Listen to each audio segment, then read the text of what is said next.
राधा स्वामी, राधा स्वामी।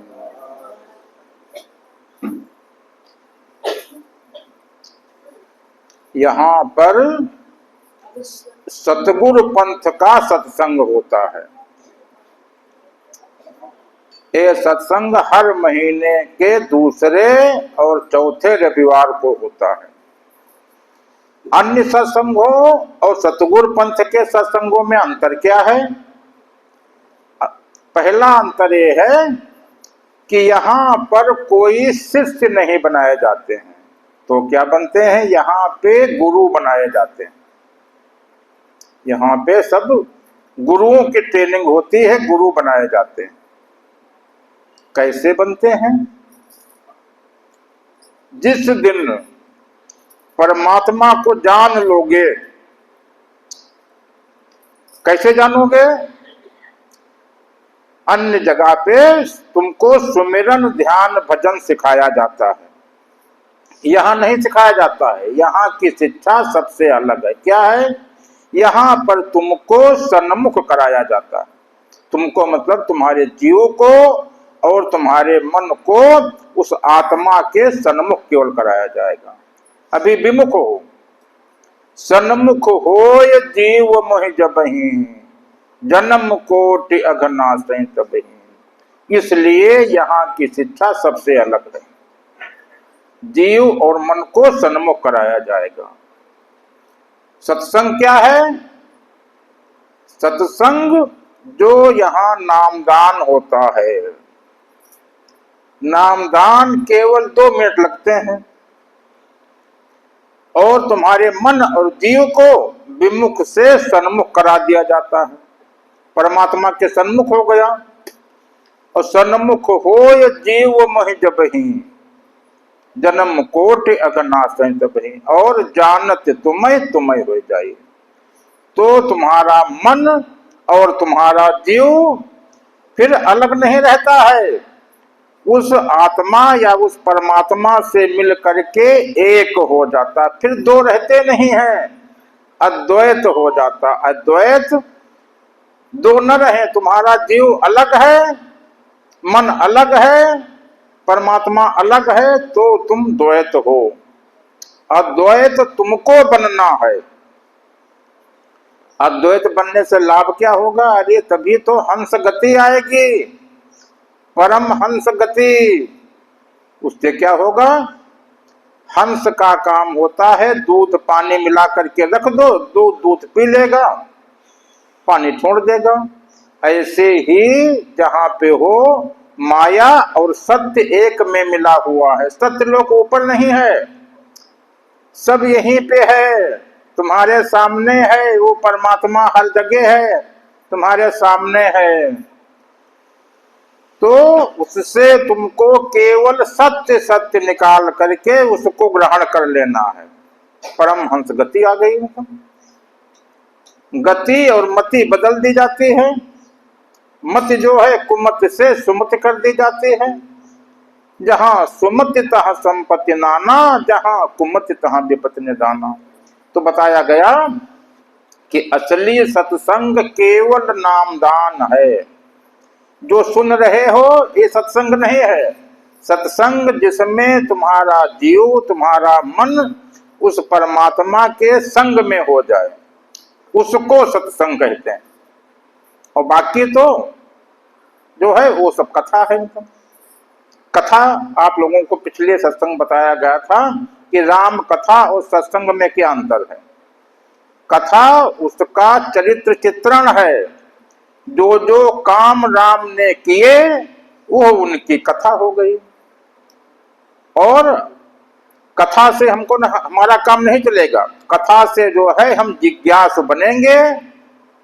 कथा से हम जिज्ञासु बनेंगे, सोचेंगे कि हम भी राम बन जाएं, हमको राम प्राप्त हो जाए। इसलिए कथा सुनाई जाती है तुम लोगों को कि जिज्ञासु बन जाओ, राम को ढूंढने लगो कि राम हमको मिल जाए। तुम वो सत्संग में मिलेंगे। तो और इसके भी 2 हिस्से हैं। जो आप उसको कहते हैं धार्मिक, शिक्षा, और एक है आध्यात्मिक शिक्षा।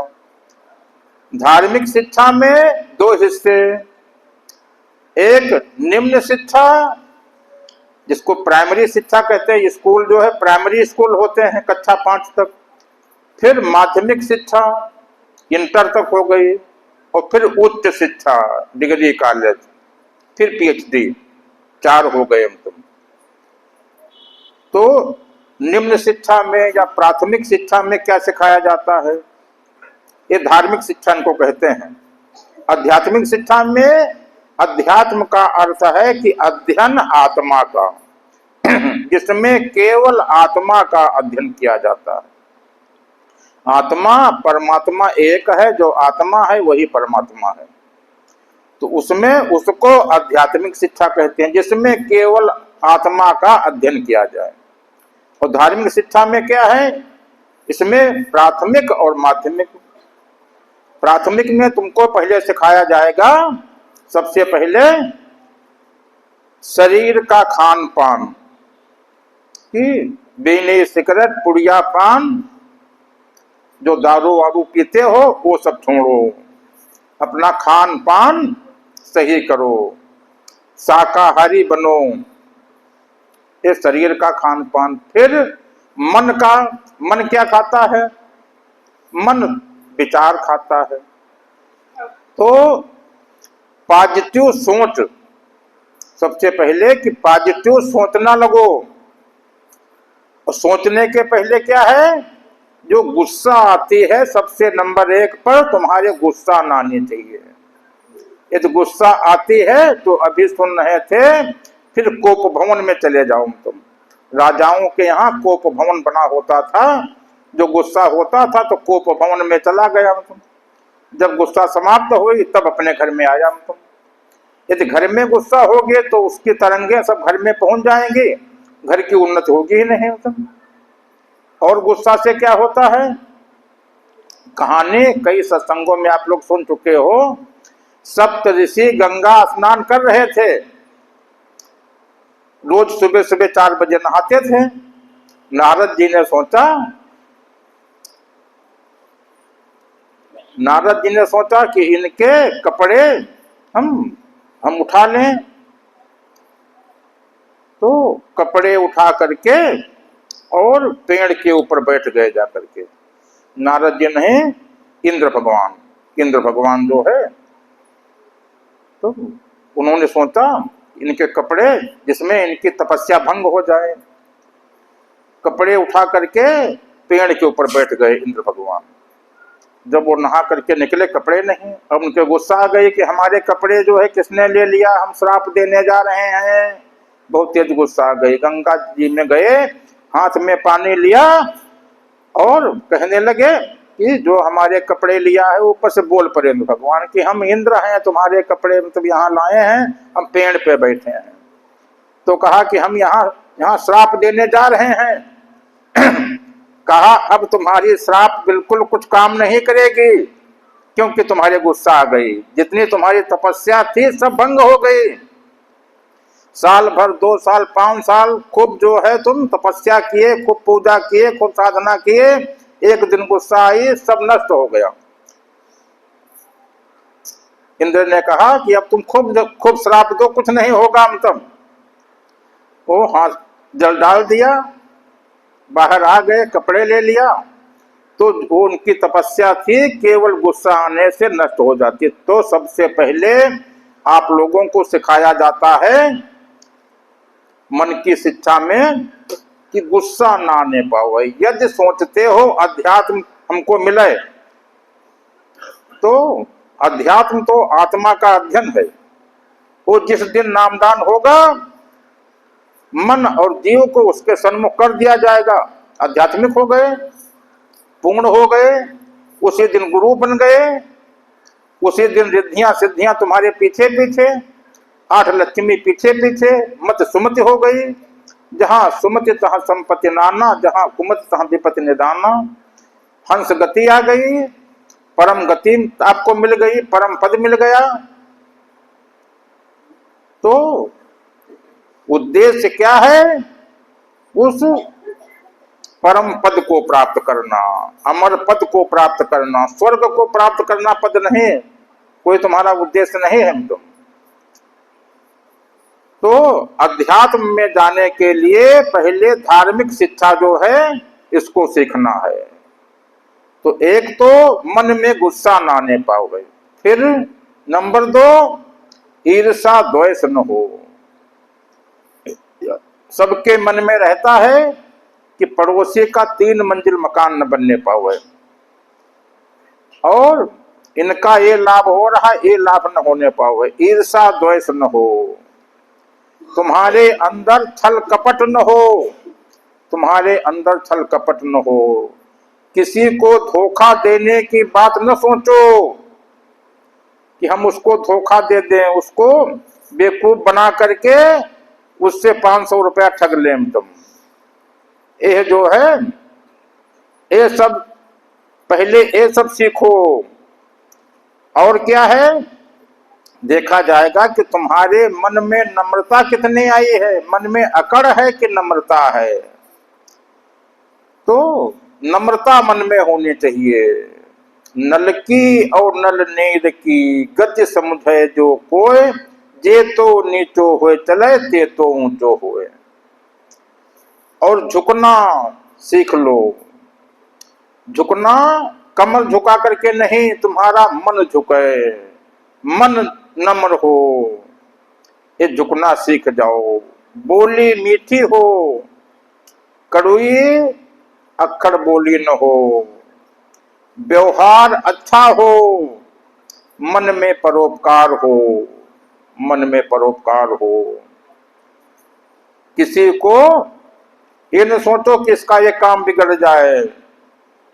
तो ये गुण सीख लो धार्मिक शिक्षा में। और फिर क्या है, जब इतना सीख लेना तब तुम ध्यान करने के योग्य हुए। ध्यान क्या होता है कि मन एकाग्र करना, स्थिर करना नहीं। मन स्थिर करना जो है तुम्हारे बस की बात नहीं है। मन हर समय तुम्हारा चला करता है, एक जगह रुकता नहीं है, हर समय विचार आया करते हैं। अभी तृप्त हुआ नहीं, पूरा हुआ नहीं, कैसे मन रुक जाएगा तुम? मन कैसे रुकेगा? जिस दिन नामदान होगा फिर मन जो है एक जगह ठहर जाएगा, दौड़ेगा नहीं। तो क्या है, मन को एकाग्र करने के लिए ध्यान जो है तब किया जाता है। इसके पहले यदि ध्यान करने लगे तो लाभ की जगह पे हानि होगी। क्या? विचार पॉजिटिव करना बताया नहीं गया और ध्यान करने लगे। पहले ये देखा होगा कि जितने लोग पूजा करने लगते हैं, ध्यान करने लगते हैं, उनके घर में जो बनने की जगह पे बिगड़ने लगता है। क्योंकि तब ये होता है कि जो जो तुम सोचोगे तब इच्छा शक्ति प्रबल होती है, विल पावर स्ट्रांग हो जाती है। तब जो जो तुम जितना सोचते जाओगे वही होने लगेगा। तो सोचते हो उल्टा हर समय। तो पहले सिखाया जाएगा कि पॉजिटिव सोच, हर समय अच्छा सोचो और ऊंची सोच, सादा जीवन उच्च विचार, सिंपल लिविंग हाईएस्ट थिंकिंग। इतना पहले सोच लो, इतना पहले सीख लो, फिर ध्यान करने लगो। ध्यान से क्या होगा, अंदर के जो प्रकाश हैं, 7 रंग के प्रकाश, वही 7 स्वर्ग हैं। और जो प्रकाश देखते हो वही प्रकाश ही शिव है, प्रकाश ही शिव है। तो प्रकाश का अध्ययन कर लो। फिर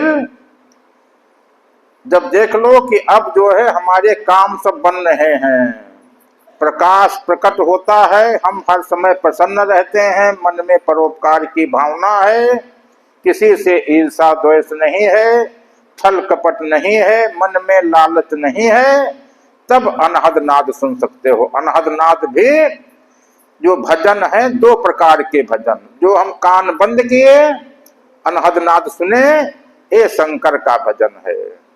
शंकर का भजन। और एक गुप्त मत सबई कहूं कर जोर, शंकर भजन बिना नर भगत न पावे मोल। शंकर का भजन करो। ये राम का भजन नहीं हुआ, इससे परमात्मा नहीं मिलेगा, इससे तुमको भक्ति मिलेगी। फिर भजन तो करना है राम का।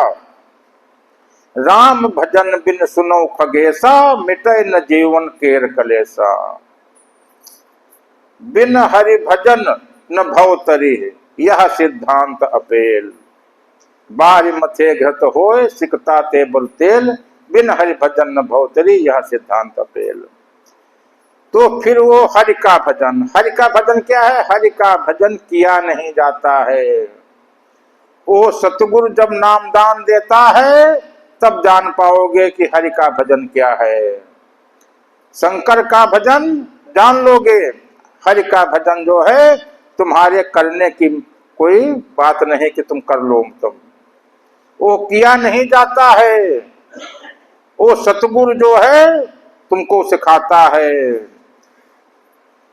तो वो बिना गुरु के वो नहीं मिलता है। तो वो तुमको जानना है, राम का भजन। और वो अध्यात्म जिस दिन नामदान लिया उस दिन सन्मुख हो गए, उस दिन परमात्मा को जान लिया, एक हो गए, अद्वैत हो गए।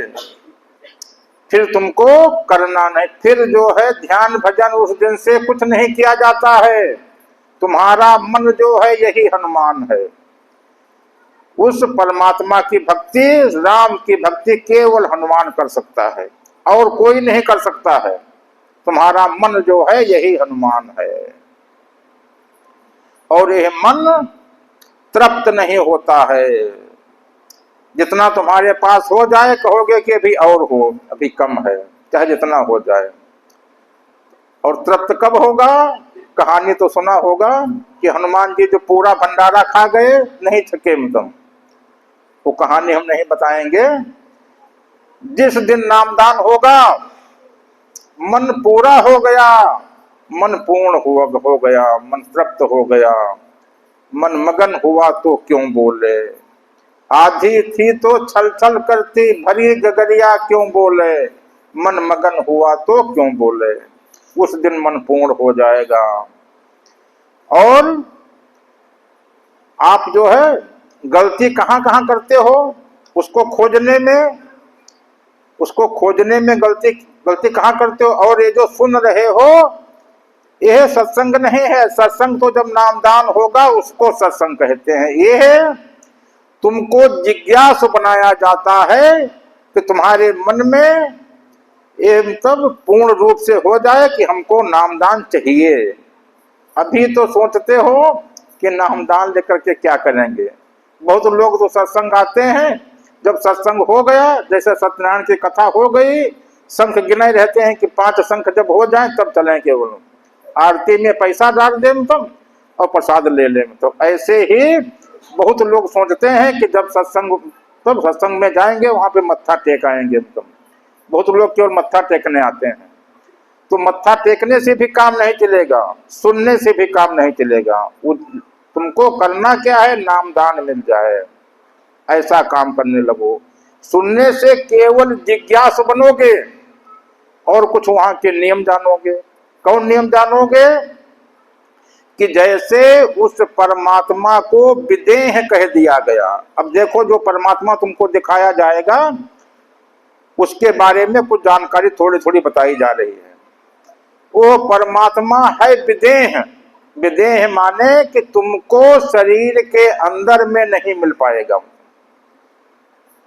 और तुम उसको खोज रहे हो शरीर के अंदर।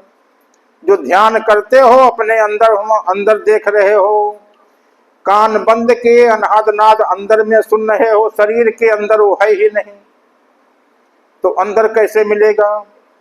और देह में मिलेगा नहीं। स्थूल शरीर, सूक्ष्म शरीर, कारण शरीर, महाकारण शरीर, इन शरीरों में परमात्मा शरीरों में नहीं है, इसलिए उसको विदेह कह दिया गया। ना वो अंदर ना वो बाहर, बाहर की साकार भक्ति, अंदर की निराकार भक्ति, सगुण निर्गुण।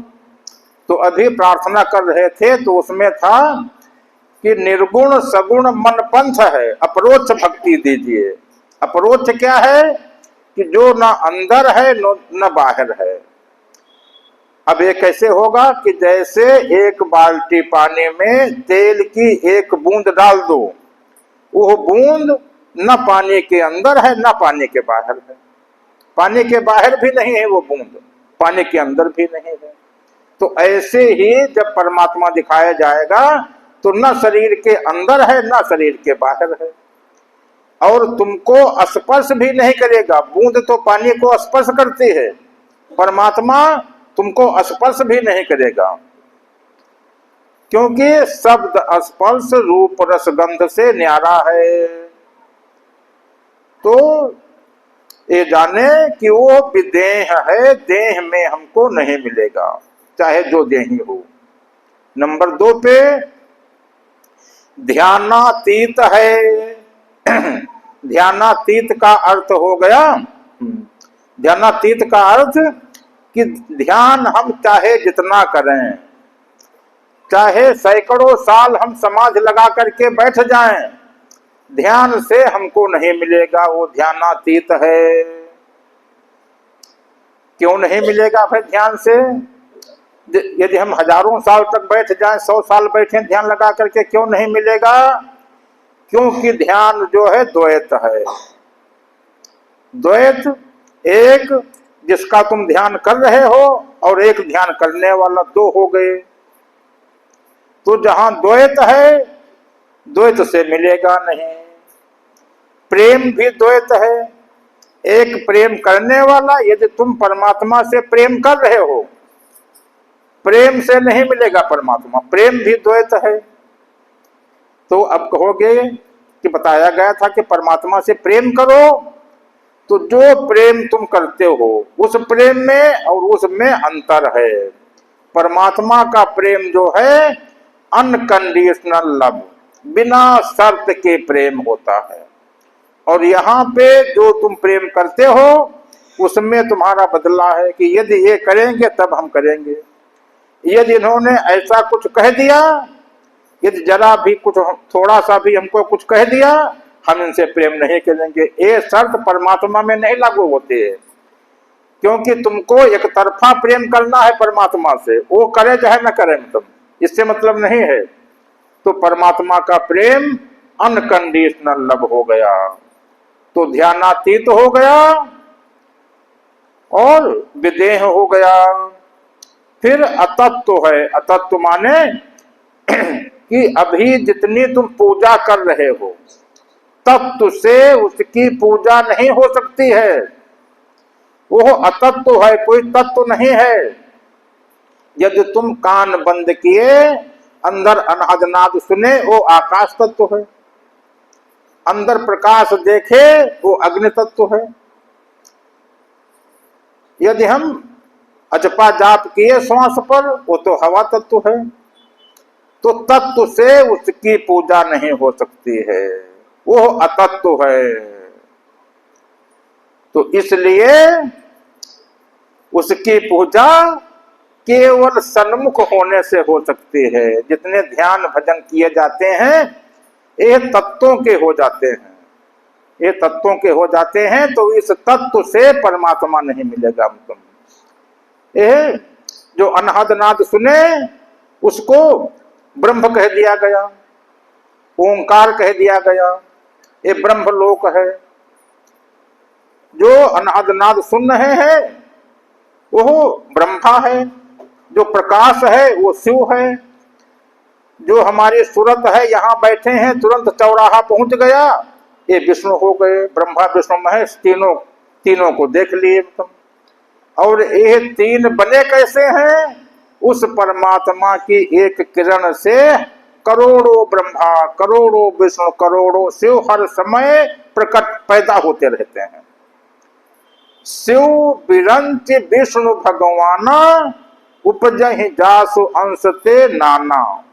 हर समय करोड़ों ब्रह्मा, करोड़ों विष्णु, करोड़ों शिव हर समय सब पैदा होते रहते हैं। तो इनसे उसको पाओगे नहीं, इसलिए केवल सन्मुख होना पड़ता है। तत्व से उसकी पूजा नहीं हो सकती है। और लोकों से, जो तुम लोकों की पूजा करते हो, 7 लोक, भू भुआ स्वा महाजना तपा सत्यम, लोकों में वो है नहीं, वो अलोक है, कोई लोक है नहीं जहां वो है। तुम 7 लोकों में उसको खोजोगे, वो नहीं मिलेगा। वो अखंड है, अखंड है। जब जब देखोगे उसमें कोई खंड नहीं है। और यहाँ जो जितनी तुम पूजा करते हो उसमें सब खंड खंड है। अंदर प्रकाश देखे, प्रकाश में 7 खंड हो गए। अनहद नाद में कई खंड, घंटा की आवाज, शंख की आवाज, मृदंग की आवाज, सरंगी की आवाज, बीन की आवाज, बांसुरी की आवाज, कितने खंड हो गए। उसमें कोई खंड नहीं, अखंड। और यहाँ पर तुम उसकी नकल में अखंड दीपक जला रहे हो, अखंड रामायण पाठ कर रहे हो, कहते हो यही अखंड है। तुम उस अखंड को जानना है। वो जो परमात्मा अखंड है, उस अखंड को जानना है। वो अनाम है। वो अनाम है। और यहाँ पर जो तुम कर रहे हो तो नाम रूप में पड़ गए। नाम रूप दुई अकथ कहानी, समुझत बने न जात बखाने। तो नाम, यहां पर तुम करोड़ों नाम में पड़ गए। नाम की कहानी अलग है, उसका नाम कुछ है नहीं। एक अनीह अरूप अनामा, अज सच्चिदानंद परधामा, कोई नाम नहीं है। तुम यहाँ करोड़ों नाम में विष्णु सहस्त्र नाम जप रहे हो। कोटि नाम संसार में ताते मुक्ति न हो। और आदि नाम यही गुप्त जप बूझे बिरला कोय। यदि आदि नाम कहीं जान लिया, उसका सुमिरन बार बार नहीं होता है, 2 बार नहीं होता है। जासु नाम सुमिरत एक बारा, उतरे नर भव सिंधु पारा। केवल एक बार सुमिर लो बस काफी, फिर जीवन में दोबारा सुमिरना ही नहीं। और यहाँ तुम रोज कहते हो कि 2 घंटा हम सुमिरन करते हैं, 2 घंटा पूजा करते हैं, जो है, और परमात्मा नहीं मिला तुम। तो वो नाम आदि नाम, वही सत्य नाम है, वही सत्य लोक है, जहां पर कोई लोक नहीं, वो अलोक है। उस अलोक को जानना है, वही सत्य लोक है, वही सत्य है। सत्य नारायण की जो कथा सुने वो उसका महात्मा है। जानना उस सत्य को है। यदि उस सत्य को जान लो, तुमको अद्वैत बनना है, अद्वैत हो जाओगे। मन उसी में मिल जाएगा, फिर 2 नहीं रहेंगे। जीव उसी में मिल जाएगा, एक हो जाएगा। तो उस अखंड को जानो, वो पूर्ण है। वो पूर्ण है। कैसा पूर्ण? पूर्ण मदः पूर्णमिदं पूर्णात् पूर्णमुदच्यते पूर्णस्य पूर्णमादाय पूर्णमेवावशिष्यते। कि वो पूर्ण, पहले पूर्ण था, अब भी पूर्ण है, आगे भी पूर्ण रहेगा। उसमें से चाहे जितना निकालो वो पूरे का पूरा बचेगा। यदि पूरे में से पूरा निकाल लो फिर भी पूरे का पूरा बचता है। अब कहोगे कि कैसे बचेगा? हमको निकाल करके दिखाओ, हमको निकाल करके दिखाओ और हम देखें तब मानेंगे। उसको अनंत कह दिया गया। जब वो अनंत है, अनंत में से जो है, तब अनंत में माइनस अनंत कर दो, कितना बचेगा हमको? अनंत। अनंत में जो है, अनंत हम प्लस कर दिए, जोड़ दिए, कितना हो गया? अनंत। अनंत में अनंत का गुणा किया कितना हो गया? अनंत। अनंत में अनंत से भाग कर दो, कितना हुआ? अनंत। इसीलिए उसको अनंत कहते हैं, इसीलिए अनंत कहते हैं। मन तुम्हारा शून्य है। मन को शून्य कैसे क्यों कहा गया? शून्य में से तब -15 + 15 बराबर शून्य हो गया, कि जितना उसमें माइनस है उतना उसमें प्लस है, तब वो शून्य होगा। तुम उसमें नेगेटिव पॉजिटिव बराबर है तुम, तो इसलिए वो शून्य हुआ है। और अनंत में मन तुम्हारा शून्य है, और केवल मन अभी जितना तुम साधना कर रहे हो, पूजा करते हो, उसमें तुम करते हो। तुम्हारी इंद्रियां करती हैं, सत्संग सुन रहे हो, कान सुन रहे हैं, आंखें देख रही हैं, मुंह से पाठ कर रहे हो, मुंह से जप करते हो, वो इंद्रियातीत है। इंद्रियों से तुमको नहीं मिलेगा, यह सब माया है। गो गोचर जहां लगी मन जाई, सो सब माया जानो भाई। तो अभी इंद्रियों से उसकी पूजा कर रहे हो, वो इंद्रियातीत है, इंद्रियों से नहीं मिलेगा। वो अरूप है, कोई उसका रूप नहीं। यहाँ पे न जाने कितने रूप उसके बनाए घूम रहे हो। उसका रूप जिसने देखा हो वो उसका रूप बना सकता है, जिसने देखा नहीं वह उसका रूप बना रहा है। एक नहीं हजारों रूप बन गए उसका। जब जब देखोगे, जिसने उसको देखा नहीं है वो उसका रूप क्या जाने कि उसका कैसा रूप है। उसके रूप में फंस गए। रूप उसका कोई नहीं है, अरूप है, एक अनेह अरूप अनामा, अज सच्चिदानंद परधामा। तो रूप में, नाम में, अखंड में जो है, इसमें फंसना नहीं है। और जितनी तुम साधना करते हो वो तुम्हारा मन को करना है, इंद्रियों को नहीं करना है। केवल तुम्हारा मन जो है, यदि यहाँ पे तुम आरती कर रहे हो, ये भी बाहर की हो गई, तुमसे बाहर हो गई, भेद भक्ति हो गई।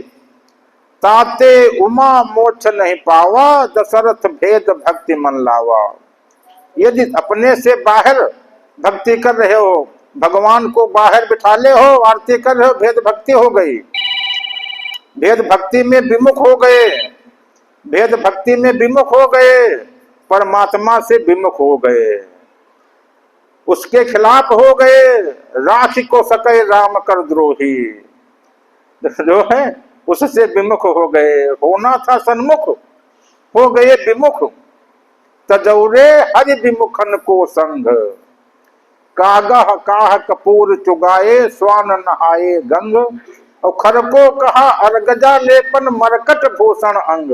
तजौरे हरि विमुखन को संग। कौवा को खूब तुम कपूर जो है, मतलब खूब कपूर खिलाओ, उसको खूब कुलंजन रोज खिलाओ, उसकी बोली कोयल जैसी नहीं होगी, कुहू कुहू नहीं बोलेगा, वो काव काव बोलेगा। स्वान नहाए गंग, कुत्ता को गंगा में 100 डुबकी लगवा लाओ, 1 महीना खूब उसको नहलाओ, और पंडित जी की थाली परस करके रख दो, कुत्ता आ करके उसमें मुंह लगा दे, फिर पंडित जी खाए। मतलब वो तो गंगा से नहा करके आया है, और खूब गंगा जल उसने पिया भी है, मतलब जो है वो पवित्र नहीं होगा। कुत्ता मतलब यदि पवित्र हो तो किसी पंडित की थाली में हमको खिला करके दिखाओ तुम। स्वर्ण नहाए गंग, और खर को कहा अर्गजा लेपन, गधे को पूरी देही में खूब चंदन लगा दो तुम, चंदन और टीका, उसको रंगे कपड़ा पहना दो, और कहो कि ये पंडित है। मतलब पंडित है तो फिर मतलब उसके पैर छुओ, मतलब जो है वो जो है। खर को कहा अर्गजा लेपन, मरकट भूषण अंग। किसी बंदरिया या बंदर को खूब जेवर गहना बंदरिया को पहना दो, खूब बढ़िया साड़ी पहना दो, और कहो विश्व सुंदरी आ गई। तुम वो नहीं हो सकती है। तो इसलिए तब विमुख नहीं होना है, मन को सन्मुख करना है। और तुम जितनी पूजा कर रहे हो उसमें जानबूझ करके उससे विमुख हो जाते हो। इसलिए जिस दिन परमात्मा तुमको मिल जाएगा उस दिन ये सब पूजा बंद हो जाएंगी, क्योंकि मन हनुमान है, उसको सन्मुख कर दिया, मन पूर्ण हो गया, सब पूजा बंद। अब कहोगे कि सब पूजा बंद करा दोगे तो सब तो कैसे बनेगा? हम नहीं कहते, हनुमान चालीसा में लिखा है, और देवता चित्त न धरई हनुमत से ये सर्व सुख करई। उसमें लिखा है कि और देवता, फिर तुम नहीं उन तक चित्त में धर सकते हो, किसी की पूजा नहीं कर सकते हो। फिर नहीं कि हम जो है सब जितने देवता हैं सबकी पूजा करें, तुम नवग्रह की पूजा करें, सबकी पूजा करें, जो है तुम कि जब मन पूर्ण हो गया और फिर यदि तुमको या यदि किसी कुत्ते को काशी जी का राजा बना दो तो वो पतली जरूर चाटेगा तुम। तो जो है यह आदत छोड़नी पड़ेगी। और देवता चित्त न धरई हनुमत से सर्व सुख करई, संकट मिटे कटय सब पीरा, जो सुमिरै हनुमत बलबीरा। और लेकिन कब होगा कि मन क्रम वचन ध्यान जो लावे। अभी जितना कहा गया है उस पर तुम्हारा ध्यान नहीं है। जो ये कह दिया गया कि और देवता चित्त न धरे, इस पर तुम ध्यान दोगे नहीं, बाकी और सब सुन लोगे, इस पर तुम्हारा ध्यान कहाँ आएगा कि ये बताया गया है कि और देवता चित्त न धरे। इसको तो और सब धीरे धीरे पढ़ोगे, जब ये आएगा तो सर्वमा इसको मतलब इसको पढ़ दोगे कि निकल जाए, इसको हम सुन न पाओगे जो है। तो ये सब करना पड़ेगा कि और देवता चित्त न धरई हनुमत से सर्व सुख करई। तो इसलिए पूर्ण बनना है, और जब पूर्ण होगे तो वैसे ही पूर्ण बन जाओगे। पूर्णमदः पूर्णमिदं पूर्णात् पूर्णमुदच्यते पूर्णस्य पूर्णमादाय पूर्णमेवावशिष्यते। तुम स्वयं ऐसे पूर्ण हो जाओगे कि जैसे एक टैंक, बहुत बड़ा टैंक बना दो, उसमें तुम चाहे जितना पानी भर दो, टैंक चाहेगा कि हमारे में 20 बाल्टी पानी और कोई डाल दे। लेकिन जिसका सोता फूटा है कुआं का, कुआं सोचेगा कि हमारे में से जितना पानी निकल जाए उतना अच्छा है। तो जिस दिन उस दिन ज्ञानी बनोगे, अंदर से सोता फूट जाएगा, सब अंदर से निकलेगा। अभी जो बोलते हो बाहर बोल रहे हो, तब जो बोलोगे वो तुम्हारे दिल की आवाज, हृदय की आवाज होगी, अंदर से निकलेगी। जबान पे सरस्वती बैठी होंगी, जितना कह दोगे सब पूरा होगा। मन के ऊपर लक्ष्मी जी विराजमान होंगी, सब रिद्धियां सिद्धियां सब तुम्हारे पीछे पीछे। ये प्रकृति जो है, सब प्रकृति माया सब तुम्हारी चेली हो जाएगी। तुम राजा बन जाओगे, प्रकृति के राजा। इससे बड़े राजा, एक कहानी 2 मिनट में सुना रहे हैं कि एक राजा साहब थे रैदास जी का नाम सुना तो सोचा कि हम यदि इनके यहाँ जाएंगे तो लोग कहेंगे कि ये रैदास जी के यहाँ गए। तो रात में 12 बजे अपने घोड़ा पे बैठे और पहुंचे। तो जब वहां पे जा रहे थे, रैदास जी जान गए कोई आ रहा है। वो तब जूता बनाते थे, अपने वहां पे बैठ गए, जूता बनाने लगे। बाहर आवाज दिया कि बाबा जी, कहा अंदर आ जाओ। अंदर आ गए, वहां जमीन में बिछा था वहीं बैठ गए। ये अपना जूता बनाते रहे। तो थोड़ी देर बातचीत हुई, फिर कहा कि अब हमको बाबा जी आज्ञा दो, 1 घंटा बैठे, अब हमको आज्ञा दो, अब हम चलें। तो उसी में से जिसमें चमड़ा डूब रहा था, चमड़ा उसमें पानी में कठौती में भीग रहा था, उसमें से एक वही कुप्पी थी, उसमें निकाला, कहा लो प्रसाद ले लो तुम। अब हाथ में ले तो लिया, सोचा ये चमड़ा का पानी और ये रैदास भी हैं, इनके घर का पानी, चमड़क पानी कैसे लिए? थोड़ी देर लिए बैठे रहे। कहा जाओ, कहा भी जा रहे हैं। तो अब ये बैठे, सोचा कि ये हट जाए तब तो इसको फेंकें तुम। तो फिर कहा कि हम अभी देखो आ रहे हैं। अंदर चले गए, ये पानी फेंका तो जो कुर्ता पैजामा पहने थे उनके ऊपर सब गिरा, सब उसमें धब्बा पड़ गया।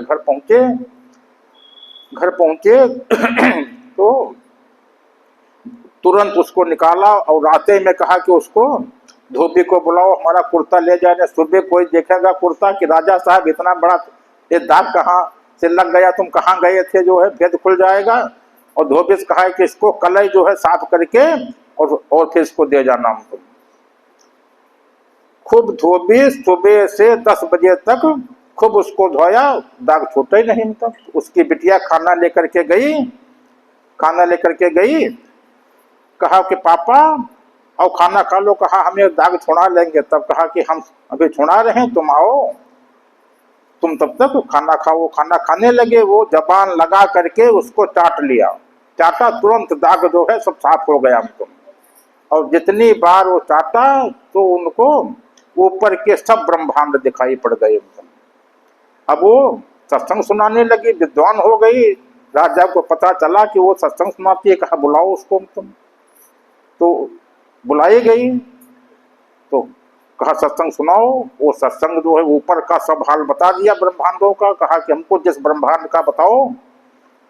कोई पंडित बताएगा तो जितना पढ़ा है उसे बताएगा, और जिसने उसको देखा है वो ब्रह्मांड, वो सब पूरा हाल बताने लगी। कहा बिटिया ये ज्ञान तुमको कैसे मिला। कहा जो आपका कुर्ता गया था, हम उसको जबान लगा करके चाटे, तुरंत हमको ऊपर के सब ब्रह्मांड सब खुल गए जो है, तभी से हमको ये ज्ञान हो गया। तो राजा ने सोचा अब आज रात को हम फिर जाएंगे और फिर उस कठौती का जल मांगेंगे, और फिर हम जो है उसको आज हम पी जरूर लेंगे। फिर दोबारा गए, रात में 1 घंटा बैठे, फिर कहा बाबा जी चल रहे हैं। कहा जाओ। वो दिया नहीं, फिर बैठ गए। मतलब फिर थोड़ी देर बैठ रहे, कहा बाबा जी अब हमको आज्ञा दीजिए, फिर चले। मतलब कहा जाओ, तुम आज्ञा है। तुम तब जब 4-6 बार ऐसे कहे, वो जब जल नहीं दिया तो कहा बाबा जी जो उस दिन दिए थे वो आज नहीं दिए। कहा अरे बच्चा आज क्या है, ये तो उस दिन मौज आ गई, दे दिया। मतलब तो कहा हमको वही वो चाहिए। मतलब और अपनी कहानी बताइए। तो कहा कि तब अब तो तुमको बहुत मेहनत करना पड़ेगा। यहाँ जब आओ 6 महीना यहाँ पे रुको और रोज सत्संग होता है, सत्संग सुनो। जब तुम्हारे अंदर से कुछ राजापना तो समाप्त होगा, फिर तुम्हारा नामदान होगा, तब वो मिलेगा तुम। कहा ठीक हम आएंगे। घर वहां जा करके सब राजपाट का इंतजाम करके फिर आए और 6 महीना रुके। 6 महीना रुके। कहा बाबा जी कल 6 महीना पूरे होंगे। तो कहा कि ठीक है कल सत्संग सुनो, कल सत्संग के बाद में नामदान होगा। और अपने घर में अपनी पत्नी से कह दिया कि आज राजा साहब जब यहाँ से सत्संग के लिए चलें तो तुम ऊपर छत पर से जो कूड़ा की बाल्टी है जिसमें सब राखी वाखी, वो ऊपर से इनके डालना। देखो इनके गुस्सा आती है कि नहीं गुस्सा आती है। तो ऊपर से वो बाल्टी का कूड़ा इनके ऊपर डाल दिया। डाला, इनके गुस्सा आ गई। अरे हमारे राजसी कपड़े सब खराब कर दिए जो है। तुम यदि अपने राज में होते गोली मरवा देते। कह के चले गए। फिर लौट के आए, कपड़े दूसरे पहने बदले, फिर सत्संग गए। जब सत्संग हो गया, कहा कि बाबा जी आज नामदान होना है। कहा बैठो हम जरा घर से पानी वानी पिया हुआ। इतनी देर मतलब सत्संग सुनाए हैं, पानी पिया हुआ भी आ रहे हैं। जब पानी पी के आए तो वहां पे घर पूछा कि बताओ कूड़ादार आ गया। कार्य उनके तो इतने गुस्सा कह रहे थे कि गोली मरवा देंगे। कहा अभी कहाँ नामदान देने वाला है।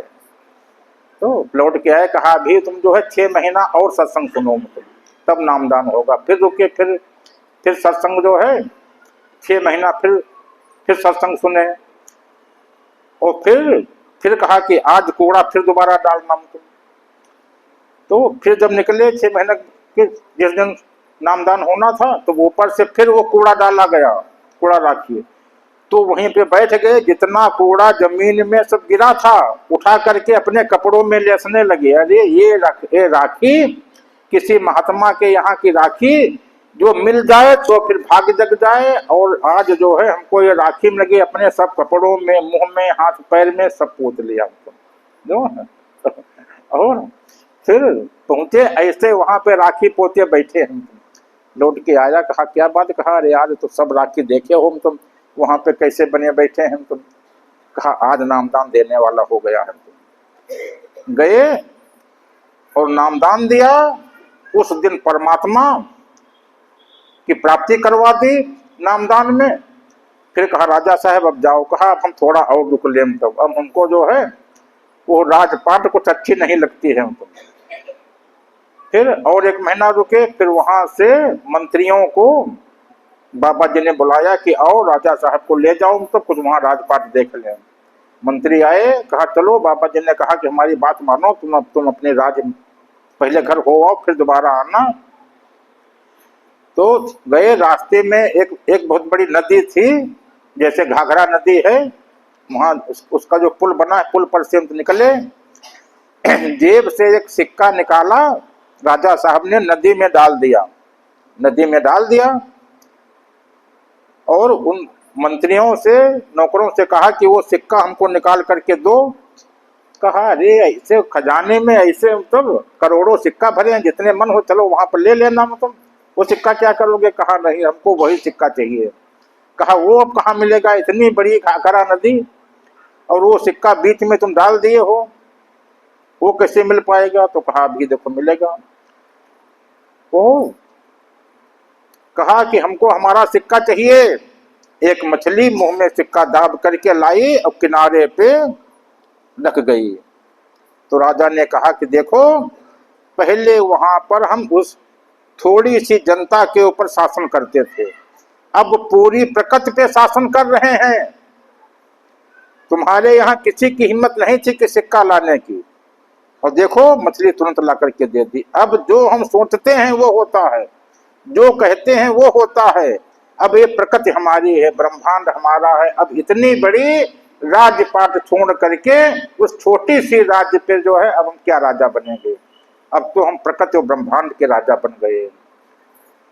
तो इससे तुम लोगों को शिक्षा ये लेनी चाहिए कि जैसे जिन लोगों को नामदान लेना है, यदि ऐसी नम्रता आ जाए, मन से अकड़ समाप्त हो जाए, गुस्सा समाप्त हो जाए, और ऐसा मन में परिवर्तन हो जाए, तुरंत नामदान तुम एक ही दिन में।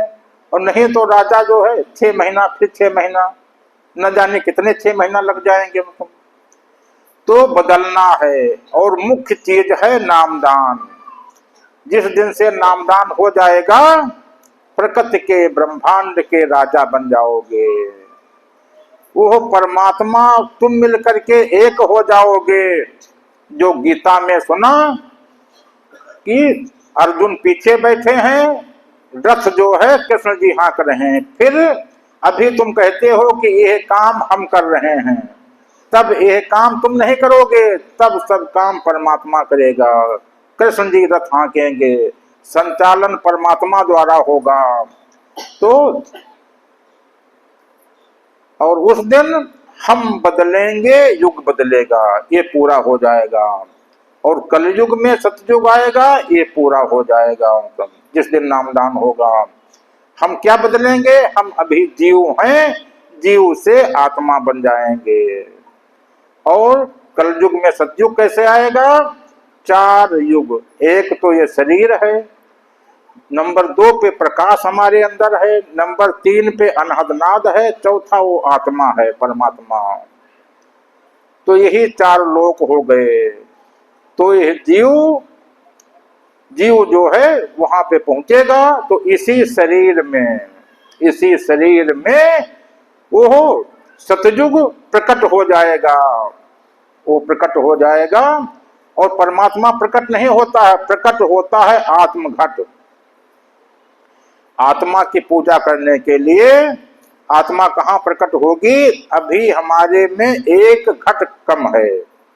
तन घट, मन घट, 2 घट हैं, तीसरा घट आत्म घट वो है नहीं, उसको प्रकट करना है।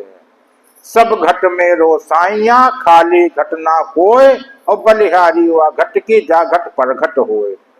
आत्म घट जिस दिन हम प्रकट कर लेंगे, उस दिन वो परमात्मा की धार उसी के ऊपर गिरने लगेगी और हमारा जीव उससे मिलकर के एक हो जाएगा, हम पूर्ण हो जाएंगे। सभी को राधा स्वामी, राधा स्वामी, राधा स्वामी।